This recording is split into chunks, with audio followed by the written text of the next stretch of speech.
빌립보서 3장에 보면요, 바울이 이런 고백을 했습니다. 성경 구절 하나 볼까요? 뒤로 넘겨줘 보세요. 네, 같이 한번 읽어보겠습니다. 시작. 하나님의 성령으로 봉사하며 그리스도 예수로 자랑하고 육체를 신뢰하지 아니하는 우리가 곧 할례파라. 마지막 부분요, 우리가 곧 할례파라, 이 말은요, 우리가 진짜 구원받은 하나님의 백성이다 라는 뜻이에요. 진짜 구원받은 백성은요, 성령으로 봉사해요. 예수로 자랑하고요, 육체를 신뢰하지 않습니다. 육체를 신뢰하지 아니한다라는 말을 좀 주목해 보시기 바라요. 육체를 신뢰한다라는 게 뭘 의미하냐면 세상으로 내세울 것이 많다라는 뜻이에요. 육체적으로, 세상적으로 다른 사람들 보기에 내세울 게 많다. 그래서 육체를 신뢰한다라는 건데 예수 믿는 사람들은 그렇지 않다는 거죠. 육체를 신뢰한다는 것을 종교적으로 말하면 나는 구원받기에 충분한 자격을 갖춘 사람이다 라는 뜻이 듭니다. 그런데 바울은 뭐라고 그러냐면요, 진짜 구원받은 백성들은 육체를 신뢰하지 아니한대요. 거기 빌립보서 3장에 보면 육체를 신뢰하는 사람들을 바울이 신랄하게 비판해요. 그러면서 이런 말을 해요. 너네들이 육체를 신뢰할 만한 게 많냐? 나는 더 많다. 그러면서 학벌, 혈통, 집안 배경, 종교적 열심, 또 종교적 의로움 등을 막 소개해요. 그 소개한 다음에 바울이 이런 말을 해요. 어떤 말을 하냐면 나는 이 모든 것들을 배설물처럼 여긴다. 오물처럼 여긴다. 왜 그런 거 아니? 예수 만나고 나니까 이것들이 다 배설물같이 새롭게 보이더라는 것입니다. 여러분 눈에는 어떻게 보이세요? 육체를 신뢰하는 것들을 하나씩 쌓기 위해서 우리가 얼마나 많은 노력들을 해요? 바울은 빌립보서에서 그것을 내게 유익하던 것이라고 얘기해요. 예수 만나기 전에는 그런 것들이 유익했어요. 근데 예수 만나고 나니까 그런 것들이 오물처럼 보였어요. 냄새나고 아이고 역겹다라는 거죠. 내가 왜 저것들을 위해서 살았을까라는 생각. 바울은요, 천국은 마일리지 시스템으로 가는 게 아니라는 걸 알았어요. 마일리지 시스템 아시죠? 그 비행기 많이 타면 마일리지를 주잖아요.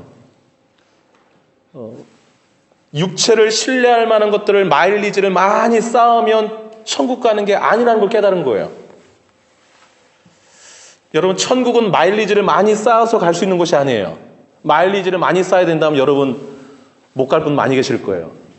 예배도 다 나와야 되죠. 헌금도 많이 해야죠. 열심히 구제도 많이 해야죠. 여러분, 얼마나 많이 쌓으면 천국까지 이룰 수 있을까요? 얼마나 마일리지를 많이 쌓아야. 평생 쌓아도 나의 의로는, 육체를 신뢰할 만한 것들로는 천국에 갈 수가 없어요. 여러분, 한국의 조련 수영 선수 아시죠? 그 선수가 대한해협을 수영해서 건넜어요. 부산 다대포 앞바다를 출발해서 1980년도인데 53km 되는 거기를 13시간 수영했어요. 그래서 일본 쓰시마섬 서쪽 끝 소자키 등대 13시간, 정확히 말하면 11분인가 만에 도착했어요. 대단하죠. 대한해협을 수영쳐서. 수영하다가 중간에 마비가 와서 좀 마사지 좀 하고 다시 갔었거든요. 근데 여러분, 대한해협을 건넜어요. 대단하죠. 근데 여러분, 조련 선수가 수영해서 태평양 건너서 미국 갈 수 있나요? 불가능한 일입니다. 세상적인 마일리지를 아무리 쌓아도 천국 가는 거는 불가능해요. 그런데 그래서 나는 육체를 신뢰하지 않는다라고 말하면서 바울이 한 말이 있어요. 그게 2주 전에 수예배 드리는데 장모원 목사님이 그 빌립보서 3장 말씀을 하셨는데 계속 떠나지를 않아요. 바울이 이런 고백했어요. 나는 예수를 아는 지식이 가장 고상하다는 것을 깨달았다는 거예요. 설교를 듣는 내내 또 듣고 나서도 2주 동안 계속 생각했어요. 나는 예수를 얼마나 아는가. 여러분, 예수를 얼마나 아세요?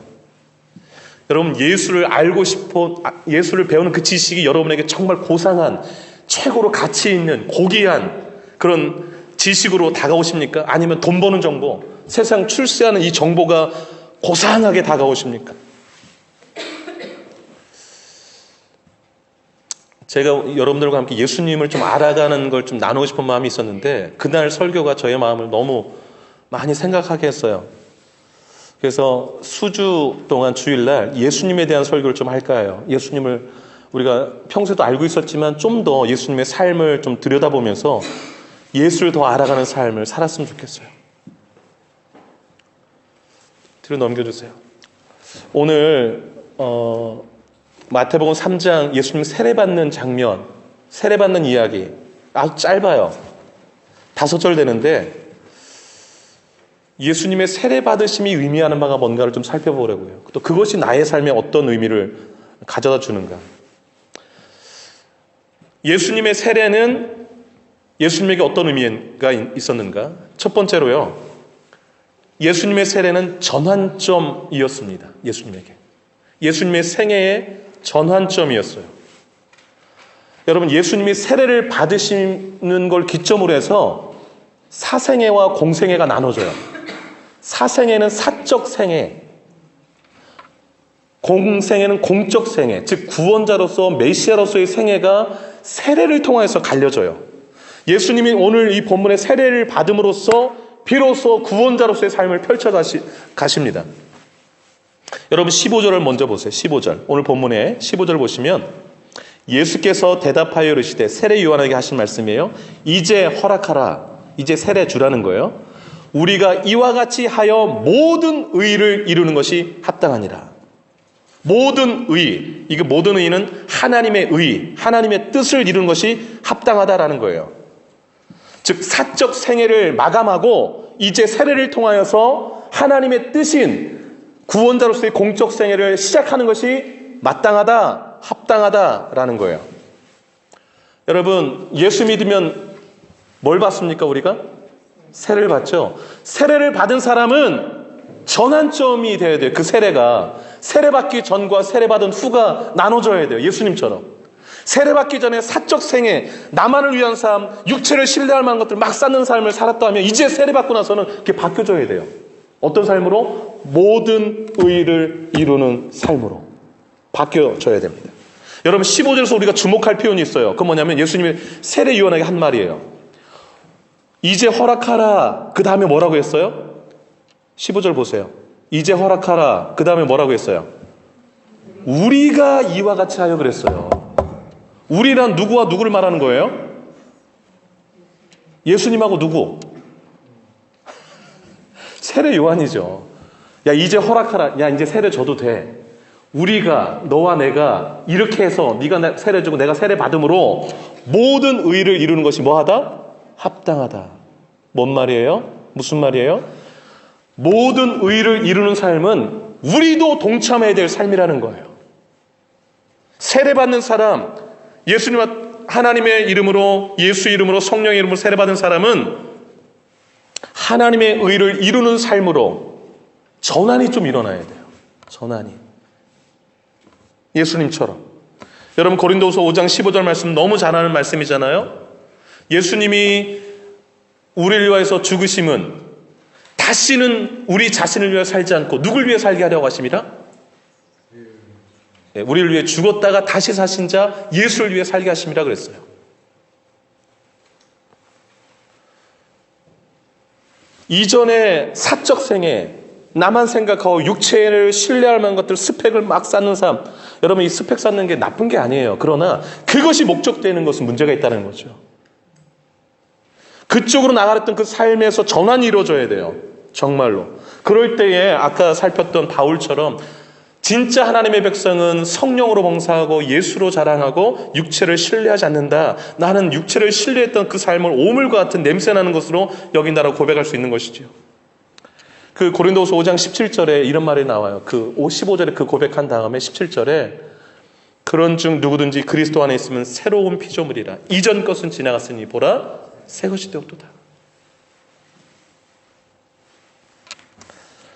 여러분 이 전환, 사생애와 공생애, 이 전환이 내 삶에 이루어지는 게 왜 중요할까요? 그 중요한 이유를 오늘 말씀드릴게요. 여러분 11절을 잠깐 보시겠어요? 우리가 13절부터 읽었는데 11절을 유심히 보시면 세례 요한이 두 가지 세례가 있다고 말해요. 두 가지 세례. 그것이 무엇인지 발견해 보세요. 물세례. 그 다음에 11절 끝에 성령과 불세례. 그런데 보세요. 물세례는 누가 주는 세례예요? 요한이 나는 너희로 회개하게 하기 위하여 물로 세례를 베풀거니와 그는 성령과 불로 너희에게 세례를 준다. 그럼 성령과 불로 세례를 주시는 분은 누굽니까? 예수님이죠. 세례가 두 종류가 있어요. 회개를 위한 물세례. 두 번째, 성령과 불로 받는 세례. 예수님이 주시는 세례. 여러분, 외적인 세례는 회개에 대한 증표입니다. 나 이제 하나님께 돌이킨 사람 됐습니다라는 뜻으로 세례받는 거예요. 그 세례받으신 분들은 삶이 사생에서 공생애로 완전히 바뀌어져 있어야 돼요. 이전에는 하나님 전혀 신경 안 쓰고 살았지만 세례받고 난 이후에는 하나님이 신경 써요. 계속. 아, 이러면 하나님이 기뻐하실까? 예수님이 좋아하실까? 이렇게 신경이 써야 돼요. 이게 바뀐 거예요. 그래서 여러분 8절 보시겠어요? 8절 세례요한이 뭐라고 했는지? 그러므로 한번 읽어주세요. 8절 시작. 그러므로 회개에 합당한 열매를 맺고 세례받으라는 거예요. 세례받았으면 물세례 받으러 온 사람들한테 한 말이에요. 합당한 열매를 맺어라. 좀 전환이 이루어져라 라는 것이죠. 그럼 물세례는 겉으로 보여줬을 때 나 회개한 사람입니다라는 표시라면 성령과 불세례는 내적인 역사예요. 실제로 이 안에 내적인 변화들, 그건 성령이 임할 때 불로써 예수님이 하나님이 우리에게 베푸시는 세례입니다. 자, 이 세례를 먼저 불세례, 성령세례를 받아야만이 이 본질적인 변화가 있겠죠? 물세례만 받고서 구원받았다고 할 수는 없어요. 그건 그냥 겉의 표시니까. 성령세례, 불세례, 즉 예수를 진짜로 믿는 고백들이, 변화들이 일어나야 돼요. 아까 사생의 공생의 전환점이 일어나듯이. 이게 왜 중요할까요, 여러분? 이 전환이 알곡과 쭉정이를 나눠요. 무엇과 무엇을 나눈다고요? 알곡과 쭉정이. 12절 보세요. 12절. 그 다음 절 한번 읽어주세요. 12절 읽어봅니다. 시작. 손에 키를 들고 자기의 타작마당을 정하게 하사 알곡은 모아 곳간에 들이고 쭉정이는 꺼지지 않는 불에 태우시리라. 알곡 쭉정이 동그라미 해놓으세요. 여러분, 쭉정이를 어디다 태우신대요? 꺼지지 않는 불은 어디를 말합니까? 지옥을 말하죠. 그렇다면 그 앞에 알곡은 모아 곳간에 들이고, 곳간은 어디를 말할까요? 천국을 말하는 것이죠. 여러분, 왜 세례가, 왜 전환이 중요한가? 전환이 된 사람은 알곡인 것이고 전환이 안 된 사람은 쭉정인 거예요. 겉으로 보기에는 다 똑같아요. 구분이 잘 안 돼요. 예수 믿는 것 같고, 그런데 뭐 구분이 잘 안 돼요. 여러분, 알곡 쭉정이 혹시 보셨나요? 저도 시골에서 자라서 퀴즈를 해봤어요. 여러분, 알곡 쭉정이를 어떻게 판단하냐면, 어떻게 알 수 있냐면, 뭐 한 세 가지를 말씀드리면 속을 보면 알 수 있어요. 알곡은 속이 어떻게 됐나요? 꽉 차 있어요. 쭉정이는 텅 비어 있어요. 알곡 신자는 이 안에 복음이 있어요. 이 안에 예수가 있어요. 하나님이 있어요. 근데 쭉정이는 없어요. 이 안에 텅 비어 있어요. 예수가 없어요. 그래서 아까 말씀드린 거, 성령으로 봉사가 안 돼요. 성령이 없으니까. 예수로 자랑이 안 돼요. 여러분, 잠깐만 보세요. 예수 이야기를 잘 못하는 사람들, 이 안에 예수가 없어서 그래요. 육체만 신뢰해요. 막 겉으로만. 이 안에 진짜가 들어오고 나면 내가 육체를 신뢰했던 것이 막 역겨워서, 아, 내가 왜 그런 삶을 살았는고 하게 돼요. 그것으로 도토리 키재기 되면서 마일리지 너 얼마나 싸니? 여러분, 마일리지 보세요. 그게 세상 시스템인데, 이코노믹 타는 사람은 뭐 타고 싶어져요? 비즈니스. 그 위에는 또 퍼스트 타고 싶어져요. 성경은 그런 게 아니에요. 여러분, 속을 보면 알아요. 내가 진짜인지 안 진짜인지, 알곡인지 쭉정인지. 그 다음에 바람에 날려보면 알아요. 여러분, 퀴즈를 할 때 알곡은 날아갑니까? 안 날아갑니까? 안 날아가요. 퀴즈를 할 때 알곡 계속 안으로 들어가, 예수님 안으로. 그런데 쭉정이는 그냥 바람 불면 다 날아가요. 심어보면 알아요. 알곡 심으면 뭐가 날까요? 거기서 싹이 나요. 쭉정이는 심으면요, 아무런 일도 일어나지 않아요. 내 삶에서 생명의 역사가 일어나고 막, 이건 진짜 알곡인 거예요. 그런데 아무 역사도 일어나지 않는다. 겉모습만 있는 쭉정일 수 있어요. 여러분, 20세기 위대한 작가 해밍웨이는 다 아실 거예요. 신앙의 가정에서 태어났어요. 할아버지가 전도자 무디, 잘 아시죠? 친구예요. 대단히 친하게 지냈어요. 아버지는 선교사 비전을 가진 신실한 의사였고, 엄마도 예수 잘 믿는 분이셨어요. 해밍웨이도 젊을 때 신앙생활 잘 하다가 이제 떠나서 신앙과 점점 멀어지더니 노벨상을 받았죠. 그러나 신앙을 다 잃어버렸어요. 해밍웨이 맨 마지막에 어떻게 됐습니까? 권총으로 자살했어요. 자살하기 전에 그가 남긴 말이 글로 나와 있는데 이런 말을 했습니다. 나는 필라멘트가 끊어진 텅 빈 전구처럼 공허하다. 안이 없다라는 거예요. 해밍웨이가 천국 갔는지 지옥 갔는지는 하나님만 아시겠죠. 그러나 내 안이 공허하다. 여러분, 내 안에 예수 없으면 공허합니다. 내 안에 하나님이 필라멘트가 연결되어 있어야 돼요. 하나님과. 여러분, 오늘 본문 잘 보세요. 예수님이 세례 받으시는 건 사생의 공생의 전환이 일어났어요. 우리가 세례를 받을 때 완전히 삶의 전환이 일어나야 돼요. 그 전에 내 삶이 텅 빈 축정이었다면 알곡으로 바뀌어져야 돼요. 내 안에 정말 회개의 증거들, 돌이킴의 증거들이 나타나야 돼요. 그게 진짜 예수 믿는 사람들이야. 예수님의 세례가 전환점이었듯이 내가 받은 세례도 우리의 삶의 전환점이 되어야 됩니다. 두 번째, 예수님의 세례는 어떤 의미가 있을까요? 십자가입니다. 십자가. 여러분 13절 자세히 보세요. 자, 13절 보세요. 13절 내용은 아주 간단해요. 예수님이 갈릴리는 북쪽이에요. 요단강으로 세례 요한 요단강에서 세례 줬거든요. 세례 받으러 가셨어요. 그런데 14절을 보세요. 요한의 반응. 읽어봅니다. 14절 시작.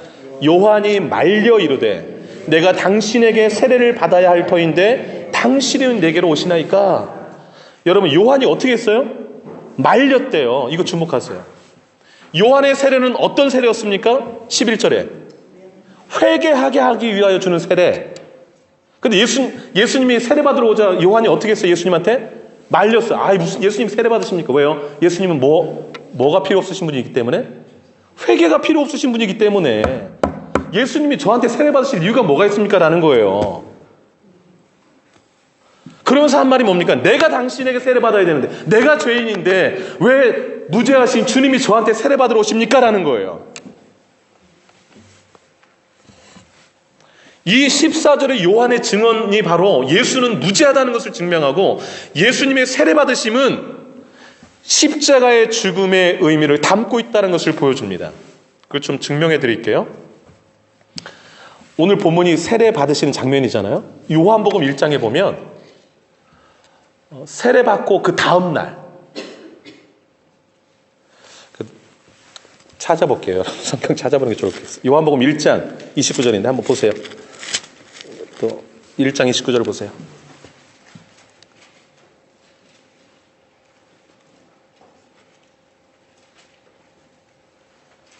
읽어봅니다. 찾으셨죠? 네, 시작. 이튿날 요한이 예수께서 자기에게 나오심을 보고 이르되 보라, 세상 죄를 지고 가는 하나님의 어린 양이다. 예수님을 가리켜서 세상 죄를 지고 가는 하나님이 어린 양이라고 했어요. 말렸어요. 주님 죄도 없으신데 무슨 세례를 받으세요? 회개를 하러 오세요. 그런데 예수님은 지금 뭘 짊어진 하나님의 어린 양이래요? 세상 죄를 짊어진 어린 양이래요. 이 뒤에 읽어보면 이 이튿날이 세례 받은 이튿날임을 알 수 있어요. 왜냐하면 32절 33절이 어제 과거형으로 다 고백식으로 얘기했거든요. 예수님 세례 받을 때 비둘기 내렸다. 비둘기 내린 자가 성령으로 세례는 자라고 해서 난 알았다. 한번 볼게요. 자, 32절 33절 읽어봅니다. 32, 33절 시작. 요한이 또 증언하여 이르되 내가 보매 성령이 비둘기같이 하늘로부터 내려와서 그의 위에 머물렀더라. 나도 그를 알지 못하였으나 나를 보내어 물로 세례를 베풀라 하신 그이가 나에게 말씀하시되 성령이 내려 누구 위에 머무는 것을 보거든 그가 곧 성령으로 세례를 베푸신 줄을 알라 하셨기에 내가 보고 그가 하나님의 아들이심을 증언하였노라. 아멘. 예수가 누구예요? 하나님의 아들, 성령으로 세례 주시는 분, 죄 없으신 분. 그럼 죄 없으신 분이 왜 물로 세례 받았는가? 우리 죄 다 짊어지고 받았다는 것 아니겠어요? 우리 죄 다 짊어지고. 자, 마가복음 한 국 가볼게요. 마가복음 10장 38절. 빨리 가보겠습니다. 마가복음 10장 38절. 요즘 성경을 읽기 때문에 낯설지가 않죠. 성경만 이렇게 찾는 게. 네, 이미 다 읽은 부분이라 새롭게 다가올 거예요. 38절 읽어봅니다. 십자가의 죽으심을 예수님이 뭐라고 표현했는가? 자, 38절 읽어봅니다. 시작. 예수께서 이르시되 너희는 너희가 구하는 것을 알지 못하는 도다. 내가 마시는 잔을 너희가 마실 수 있으며 내가 받는 세례를 너희가 받을 수 있느냐? 여러분, 이게 지금 누구한테 하는 말일까요? 야고보와 요한에게 하는 말이에요. 야고보와 요한이 우리도 한 자리 좀 주십시오라고 할 때 38절에 내가 마시는 잔은 무슨 잔입니까? 축배의 잔입니까? 고난의 잔입니까? 고난의 잔이죠. 그래, 십자가의 죽으심을 말하는 그 고난의 잔을 네가 받을 수 있으며라고 한 다음에 내가 받는 세례를 너희가 받을 수 있느냐? 이 세례를 고난으로 해석하신 거예요. 여러분, 예수님의 십자가는요, 예수님의 세례는 예수님의 십자가의 고난을 다 담고 있어요. 여러분, 예수님의 세례는 아무 죄 없으신 하나님의 아들 예수님이 세상 죄를 다 짊어진 하나님의 어린 양으로 십자가에 못 박혀 죽으실 것을, 그 물에 잠기니까 그게 죽음을 말하는 거거든요. 세례 받을 때 죽으실 것을 미리 보여주는 사건인 거예요. 세례를 주셔야 할 분이 받으셨습니다. 회개가 전혀 필요치 않은 분이 세례 받으셨습니다. 죄가 하나도 없으신 분이 십자가에 못 박혀 죽으셨어요. 다 누구 때문입니까? 다 나 때문에.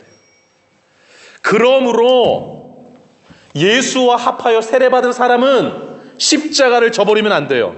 십자가.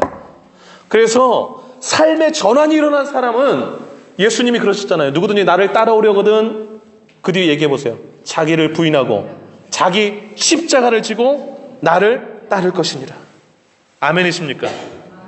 마태복음 10장 38절. 빨리 갈게요. 오늘 뭐 성경 찾아보죠. 마태복음 10장 38절.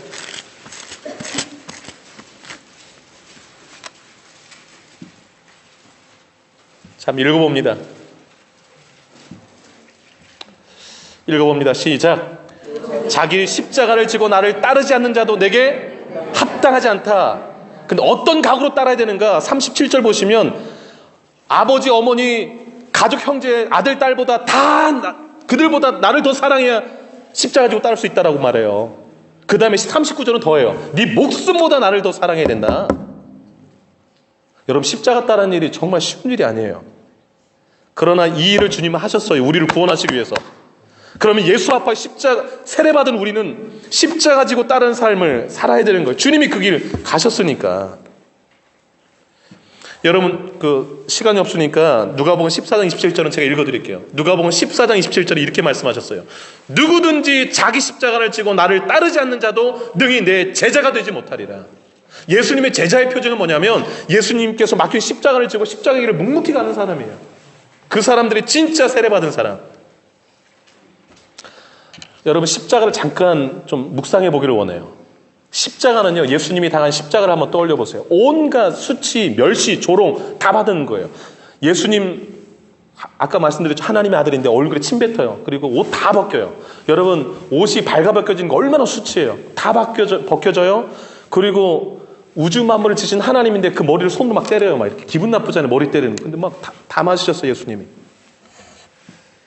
그리고 이제 전에도 말씀드렸지만 동물 뼈, 쇠 조각이 달린 채찍으로 때려요. 그래, 때릴 때마다 피가 튀고 살이 떨어져 나가고 온몸에 막. 제가 패션 오브 크라이스트 영화를 볼 때 가장 잊혀지지 않는 장면이 채찍 맞을 때 예수님이 묶인 손이었어요. 이런 기둥에 묶여서 예수님이 채찍을 맞는데 그냥 이 상태에 맞다가 그냥 힘이 쭉 빠져서 이렇게 쭉 쳐주셨어요. 그런데 이 손이 이렇게 떨고 있더라고요. 그 장면을 잊을 수가 없어요. 너무 아프셔가지고 손이 이렇게 막. 실제는 더 했겠죠. 표현을 하는데 영화상으로 그렇게 됐는데 놀릴 거 다 놀리고 또 뭐 예수님이 왕이라고 해서 그 흉표를 입혀놓고 온갖 조롱을 다 한 다음에 그 십자가를 지우죠. 십자가를 지우고 골고다 온다고 오르게 해요. 여러분, 뭐 성지순례는 안 가봤지만 4번 멈추셨다고 해서 그 길에 표시가 되어 있다고 그래요. 얼마나 힘드셨으면 요셉 보고 지고 가게 하고.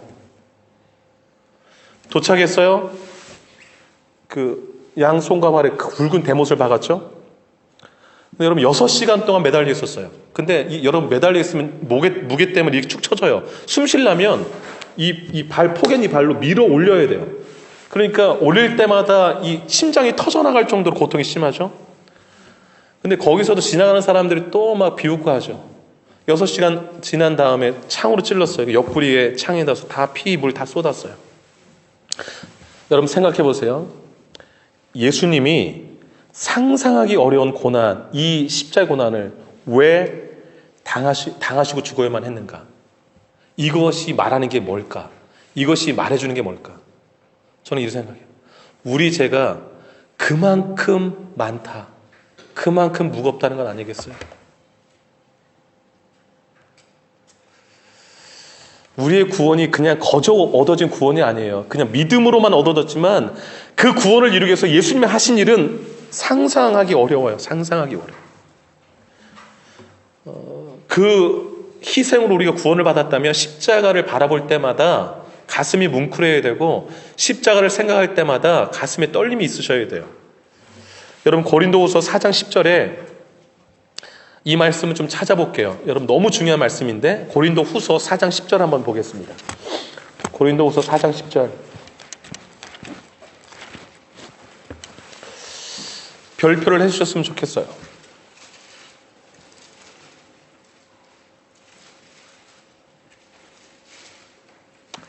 고린도후서는 290쪽입니다. 신약성경 한번 읽어보겠습니다. 4장 10절 시작. 우리가 항상 예수의 죽음을 몸에 짊어짐은 예수의 생명이 또한 우리 몸에 나타나게 하려 함이라. 아멘. 너무 좋은 말씀이죠. 이거 암송했으면 좋겠어요. 항상 예수 죽음을 몸에 짊어짐은, 십자가를 짊어진다는 것 아니겠어요? 이런 삶을 우리가 살아야 되죠. 근데 왜 이렇게 살아야 되는? 그렇게 살 때에 예수 생명이 우리 몸에서 나타난대요. 믿습니까 여러분? 십자가를 짊어지고 가는 사람에게서 예수 생명이 나타나는 거예요. 십자가 내던지고 살고 그냥 또 내 맘대로 사는 사람한테 어떻게 예수 생명이 나타날까요? 여러분 7절 보세요. 그 위에 7절 보시면 우리를 질그릇이라고 그랬어요. 깨지기 쉽죠. 그런데 질그릇에 보배를 가졌대요. 이 보배가 누굴 가리킬까요? 예수죠. 그래서 깨지기 쉬운 우리지만 내 안에 그리스도 보배를 가진 사람은 7절 한번 읽어보겠습니다. 7절 시작. 우리가 이 보배를 질그릇에 가졌으니 이는 심히 큰 능력은 하나님께 있고 우리에게 있지 아니함을 알게 하려 함이라. 아멘. 우리는 깨지기 쉬워요. 우리에게 능력이 없어요. 그러나 보배 대신 예수님을 모시면 내게 하나님의 큰 능력이 머문다는 거예요. 그래서 예수 짊어지고 가는 십자가를 지는 삶이 가능하다라는 거예요. 믿습니까? 그런 사람은 8, 9절을 고백해요. 8절 9절 큰 소리로 고백할게요. 8절 9절 시작. 우리가 사방으로 우겨쌈을 당하여도 쌓이지 아니하며 답답한 일을 당하여도 낙심하지 아니하며 박해를 받아도 버림받지 아니하며 거꾸로 팀을 당하여도 망하지 아니하도다. 아멘. 이게 진짜 십자가 지고 가는 사람. 그래서 왜 망하지 않는가? 예수 생명이 막 여기서 나타나니까요. 예수 생명이. 이게 진짜 세례받은 사람, 예수님의 세례의 의미를 정확히 아는 사람 아닐까요? 내가 하나님 아버지, 예수님, 성령님 이름으로 세례받았다는 게 바로 이런 의미를 내포하고 있는 거예요. 예수님이 세례받음의 의미가 그러하듯이. 그래서 내 삶에 전환점이 일어났는가? 세례받은 이유 똑같다 그러면 내 세례가 가짜일 수 있어요. 그러면 전환됐어요. 이제 막 사생활, 사적 생애에다가 공적 생애로. 공적 생애는 아까 말씀드렸죠. 하나님의 의를 이루는 사람, 하나님의 뜻만 쫓아가는 사람, 하나님이 뭘 기뻐하실까? 그 삶이 걸어가는 게 곧 십자가의 길 아니겠어요? 지금 우리의 삶은 이 10절 항상 예수 죽음을 짊어지고 가야 돼요. 십자가를 지는 사람. 그게 진짜 세례받은 자의 모습이고 예수의 세례의 의미를 아는 자의 모습인 것입니다. 마지막 하나, 예수님의 세례는 어떤 의미가 있을까? 셋째, 예수님의 세례는 영광입니다. 영광. 너무 좋아요. 이 세 번째가. 십자가 끝이 아니라 예수님의 세례의 끝은 영광이에요. 오늘 본문으로 다시 돌아갈게요. 그럼 마태복음 3장 가보세요. 16절을 눈여겨보세요. 3장 16절. 제가 읽을게요. 예수께서 세례를 받으시고 곧 물에서 올라오실새. 그 다음 표현. 뭐가 열리고? 밑줄 그어놓으세요. 하늘이 열리고. 여러분 세례 받으면 하늘이 열리는 축복이 주어져요. 정말. 내가 세례받기 전에, 예수 알기 전에 하늘에 닫혀 있었어요. 하나님과 교류가 없으니까. 그러나 세례받고 나서, 예수 알고 나서, 예수의 십자가의 죽음을, 의미를 알고 나면, 그리고 세례를 받고 나면 하늘이 열려져 있어요. 하늘이 열려지는 축복, 하늘이 열린 다음에 어떤 일이 일어나는 거 보세요. 하늘이 열리자, 그 다음 표현 보세요. 하나님의 성령이 비둘기같이 내려 자기 위에 임하심을 보시더니. 성령이 임했어요. 그 다음에 17절, 하늘에서 소리가 났어요. 하나님 아버지의 소리죠. 그 소리가 무엇입니까? 이는 내 사랑하는 아들이요, 내 기뻐하는 자라. 아멘. 이 부분은요, 우리에게도 똑같이 적용돼요. 세례받으면 우리 하늘이 열려요. 하나님과 교통이 이루어져요. 세례받은 사람 성령이 임했어요. 그리고 하나님의 아들과 딸이 됐죠. 얼마나 영광스러운 일인지 모르겠어요. 얼마나 영광스러운 일인지. 그런데 제가 주목하고 싶은 게 17절 맨 마지막 부분이에요. 예수님 뭐라고 했는 거 아니? 이는 내 사랑하는 아들이요. 다음에 뭐라고 했습니까? 내 기뻐하는 자. 거기 좀 체크해 놓으세요. 세례받은 사람은 하나님의 기쁨이 되는 삶을 사셔야 돼요. 내가 새누리교회 아무개를 보니 내 마음이 기뻐서 어쩔 줄을 모르겠구나 라는 이런 삶. 그게 어떻게 가능한가? 성령이 임할 때, 그리고 하나님의 아들과 딸의 모습으로 살아갈 때 정말 하나님이 기뻐하시는 자의 삶이 되는 것입니다.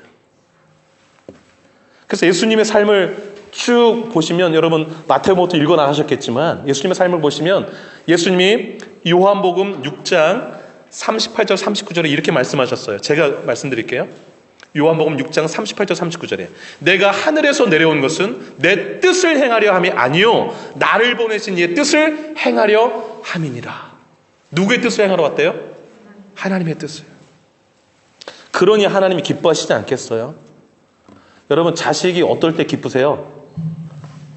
억수로 말 안 들을 때 기쁘세요? 아니면 말 잘 들을 때 기쁘세요? 네, 하나님도 똑같으시죠. 하나님이 그렇게 말씀하신 것과 정반대로 살면 하나님이 속상하세요. 여러분, 로마서에 뭐라고 그러니까 성령이 말할 수 없는 뭐로 탄식으로 우리를 위해서 기도하신다는 표현이 나와요. 자식이 속성이면 부모님은 예배당 와서 막 그냥 피눈물을 흘리시죠. 기도하면서. 그러나 자녀들이 정말 부모의 뜻을 잘 헤아리고 올바른 길 걸어가면 기쁨이 돼요. 하나님도 똑같으시죠. 하나님도 똑같으세요. 갈라디아서 1장 10절에 이런 말씀이 나와요. 바울이 나는 사람을 기쁘게 하지 않고 하나님을 기쁘게 한다. 내가 지금까지 사람 기쁘게 했다면 나는 그리스도의 종이 아니다. 이런 말을 합니다. 여러분, 마지막으로 성경 한 구절 찾아보고 말씀을 좀 맺을까 하는데요. 여러분, 구약 성경입니다. 이사야서 60장을 한번 볼게요. 이사야서 60장. 이사야서 60장.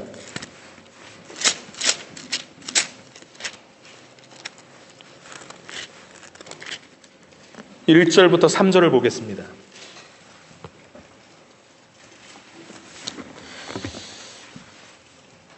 성도들에게 주신 말씀이에요. 구약성경 1041쪽입니다. 같이 한 목소리로 읽겠습니다. 시작.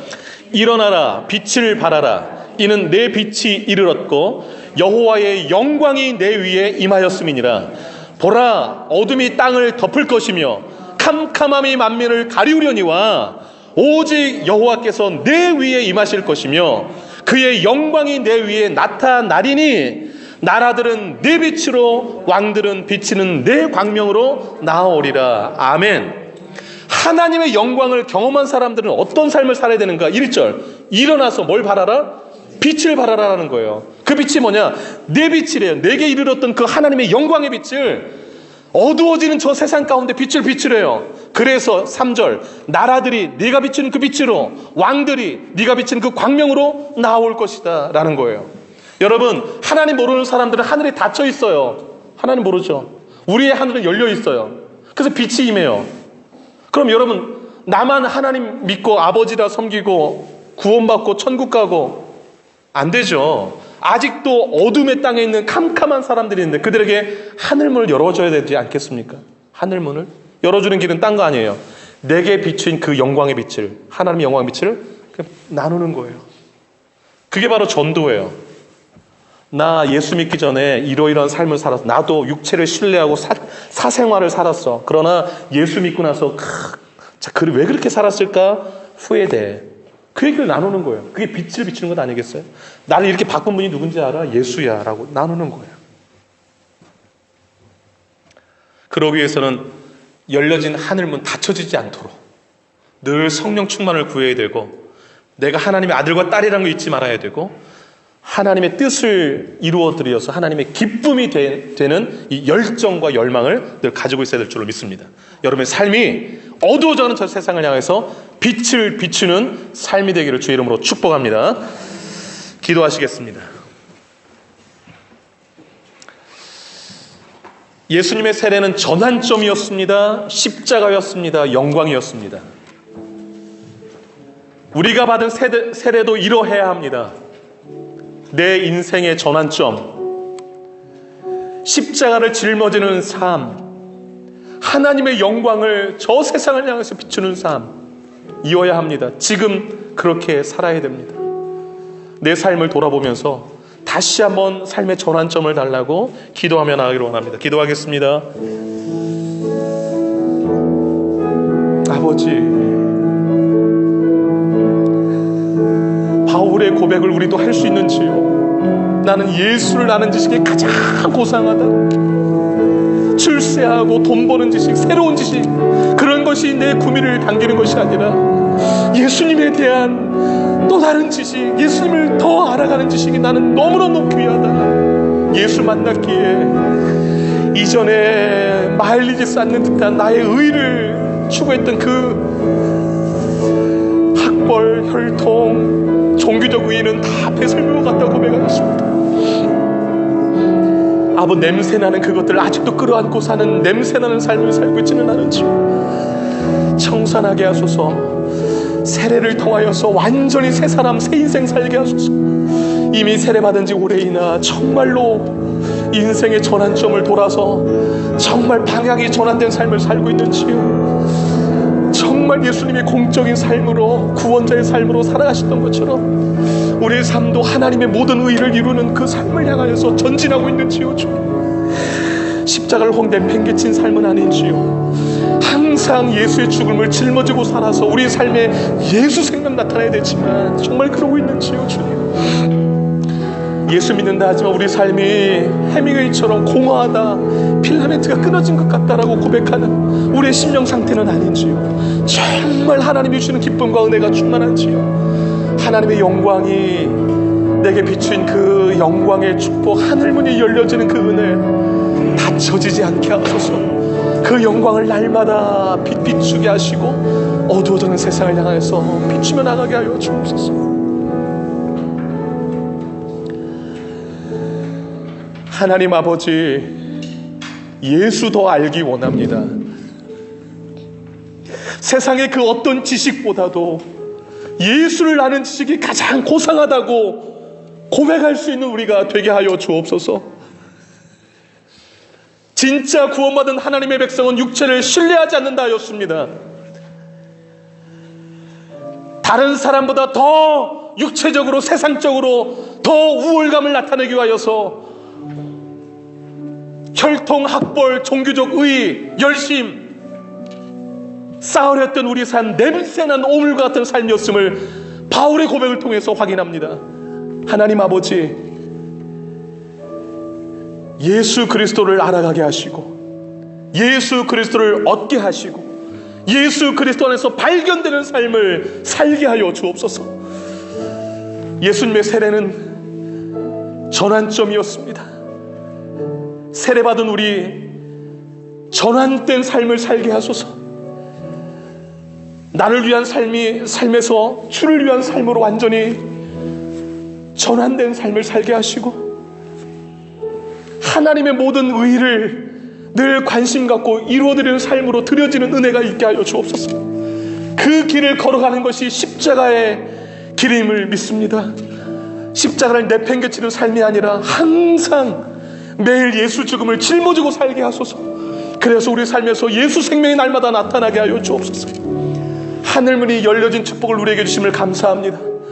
날마다 하나님의 영광의 빛을 받게 하시고 어두워져가는 저 세상을 향하여서 그 빛을 비추며 살게 하소서. 그리하여 하늘 닫힌 사람들에게도 하늘이 열려지는 축복을 함께 나누는 은혜를 더하여 주옵소서. 우리 교회엔 하늘문이 활짝 열려지게 하시고 하나님의 은혜와 영광의 빛이 날마다 비추이는 축복이 있게 하여 주옵소서. 그래서 그리하여서 우리 새누리 백성들의 삶과 가정들은 하나님의 영광에 비추는 늘 환하게 비춰지는 역사가 있게 하여 주옵소서. 그렇게 일평생 살기를 간절히 원하오며 이 모든 말씀 예수님의 이름으로 기도 올리옵나이다. 아멘.